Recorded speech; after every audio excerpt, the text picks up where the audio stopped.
we had sometimes in media some things happening about burqa, but we are not even there. Still, on one side, media is trying to not face the fact of Muslim immigration and of the problems we're facing with Islam in Italy.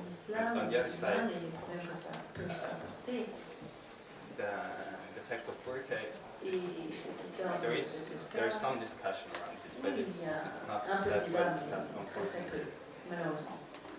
Oui, alors aujourd'hui avec la naissance en France des enfants de l'immigration, je globalise, mais quand on parle, on est à un moment obligé d'utiliser des raccourcis, sinon on n'en sort pas. Il y a une francisation en France, une francisation de l'islam. Bruno Tienne parlait de gallicanisation, hein, l'inscription dans le cadre républicain. Alors, y a-t-il un islam allemand, un islam italien? En tout cas, y a-t-il, selon vous, très sérieux amis, un islam européen? Est-ce que ça a un sens de parler de ça? En partie, ça a un sens, si vous voulez, parce que ce qu'on est en train de vivre, hein, d'une certaine manière, et celle aussi, Bruno Tienne et d'autres, on en a déjà parlé, c'est aussi une sorte de nouvelle visibilité de l'islam en Europe. Il faut tout de même se rappeler que les Balkans, qui font partie tout de même de l'Europe, quel que soit le questionnement qu'il y a dans cette région, il y a des fortes minorités musulmanes.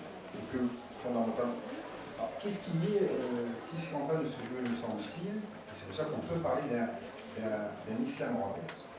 C'est l'enracinement, pour toujours, de minorités musulmanes dans un environnement où, d'une manière ou d'une autre, quelle que soit la société européenne à laquelle on a affaire, il y a un niveau très important de laïcité et de sécularité. Alors, quel que soit, en France, nous parlons trop souvent de notre laïcité, en pensant que les autres sociétés européennes ne le sont pas. En fait, dans toutes les sociétés européennes, il y a un niveau de ce qu'on pourrait appeler une laïcité culturelle, et c'est un terme que j'emprunte à un grand sociologue de la religion et un grand historien des religions, qui est Jean-Paul Villem, qui est ancien Espagne. Et donc, qui défend ce point de vue d'une laïcité culturelle, que je ne suis pas, qui est celui de dire que dans toutes ces sociétés, il y a des modalités de séparation. En tout cas, le religieux ne domine pas l'État. Deux, il y a la liberté de conscience. Il y a la liberté des cultes.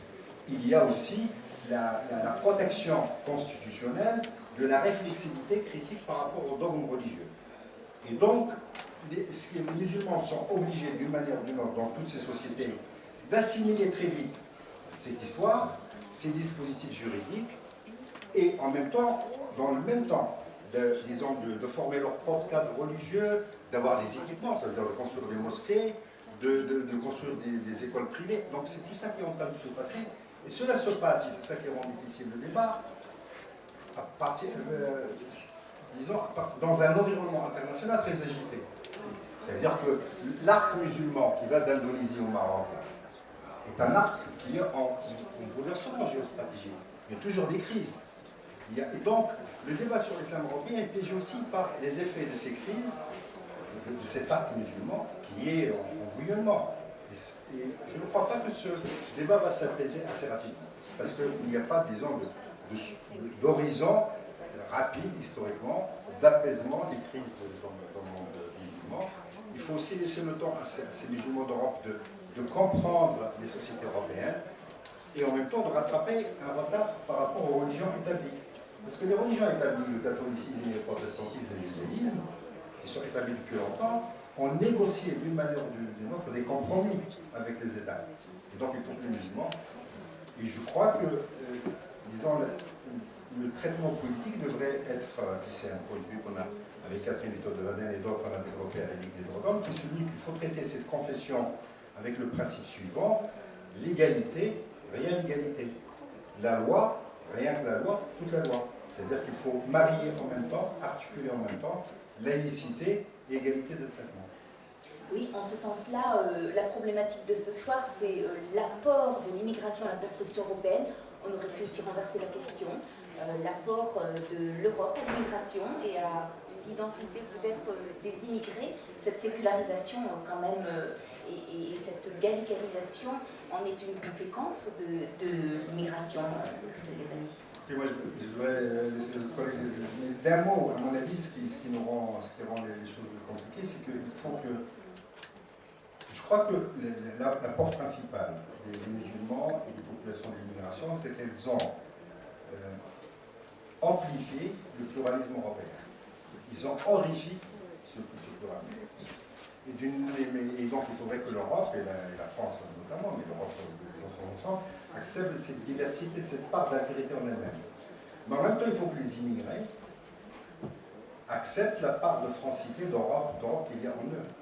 Si vous voulez, de mon point de vue, c'est ce qu'on a essayé de démontrer, que ce soit dans le Paris arabe ou dans Génération, c'est que les populations maghrébines sont d'une certaine manière les plus intégrées culturellement à cette société.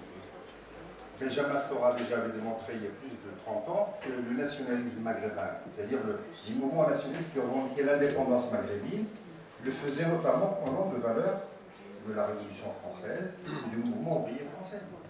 Les nationalistes maghrébins sont formés par des communistes ou par des humanistes français. Donc c'est au nom des valeurs françaises. Donc il faut que nous sommes, d'une certaine manière, il n'y a pas quels sont les grands écrivains maghrébins de ces 40-50 dernières années? Ils ont grandi, ils ont créé en France, les peintres, les cinéastes. Donc il faut accepter cette part de l'autre en soi. Et ce n'est pas toujours facile. Oui, sur l'aspect démographique, Catherine de Wendel, quand on parle du visage de l'Europe et en quoi l'immigration a modifié le visage de l'Europe, c'est le titre, on pense tout de suite à un visage métissé. Est-ce que le mélange fonctionne en Europe, le mélange des populations? Est-ce que les unions mixtes sont en augmentation? Alors, d'une part, l'Europe, c'est un métissage, c'est un grand métissage historiquement. On est tous des immigrés en Europe à cause de l'histoire même de la population européenne qui a beaucoup bougé, mais elle a occulté un petit peu cette histoire, notamment au moment des nationalismes. Il a fallu qu'elle se redéfinissent d'une certaine façon autour des identités nationales, précisément pour beaucoup de pays européens au XIXe siècle. Donc ça, c'est un premier élément. Autre élément également important, c'est qu'aujourd'hui, on est dans une situation où l'Europe en tant que telle, la population européenne est en train de penser qu'une autre population qui est devenue européenne, qui est issue d'une immigration plus lointaine, plus visible, n'est pas européenne. Et ça, ce débat, on l'a aussi dans chacun des pays européens.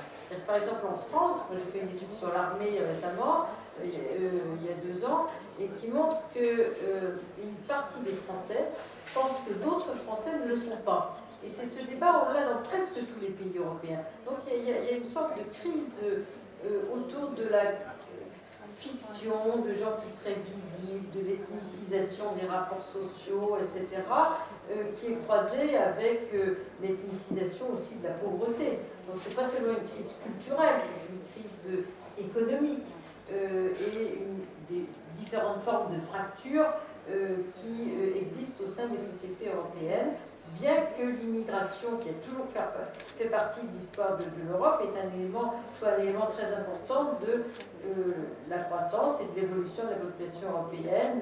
Un certain nombre de démographes, dont je ne fais pas partie, je le rappelle, disent qu'à partir de 2030, le seul facteur de croissance de la population en Europe sera l'immigration. C'est un élément très très important de la construction de la population européenne pour aujourd'hui et pour demain. Certains disent même que ça serait une réponse au problème des retraites et au vieillissement de la population française. Non, je ne pense pas, parce que l'immigration vieillit aussi. C'est un autre aspect des caractéristiques de l'immigration. On a des immigrés âgés aussi, mais c'est un facteur d'accroissement démographique indéniable pour l'Europe qui elle-même vieillit. Pascal Blanchard, tout à l'heure, Catherine de Wendel parlait de fractures internes à la société française, de crise. Vous insistez beaucoup sur le poids de l'histoire coloniale qui resterait encore très présent sur les mentalités et qui empêcherait justement d'accueillir la différence. J'insiste dans le cas de la France, dans une période qui était donnée, c'est-à-dire qu'il y a 5 ans, quand on a travaillé sur la fracture coloniale, on expliquait que la grille de lecture coloniale, associée aux autres grilles, était indispensable pour comprendre le particularisme de ce qui se passait en France. Je le pense toujours. Il y a 5 ans, c'était particulièrement prenant en 2005. Donc il y a un particulier